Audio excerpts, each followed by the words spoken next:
Hey everyone, I am here and I'm sorry I've been gone, but I wanted to show you guys that I am redoing my craft room. I've got everything taken out except for this.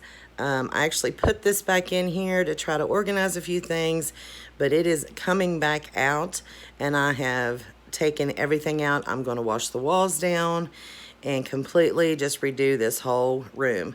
So I'm going to be doing a major destash and I will be selling some things in my Etsy. I will be doing videos on that.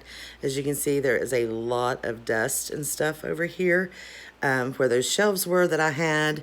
Here's some empty boxes where I've unloaded some things and I'm getting ready to load more stuff up. I've got my closet completely cleaned out so I can redo it. I have this shelf that I went ahead and put back in, and I've just got some stuff sitting there until I can get my desk in here, which I'm going to completely rearrange and put my desk this way so I can do some overhead filming and have an umbrella light up here. So I'm sorry I've been gone for so long. I've had a very hectic few weeks, but and it's going to take me some time before I'm actually crafting, but I am going to be taking you along on this journey as I'm trying to redo this room, and I hope you guys will follow along and hang in there with me. Like I said, I will be doing some destash videos and just trying to get rid of some of my stash so I can bring in some new things. So thank you guys all for hanging in there, and I will see you soon. Bye.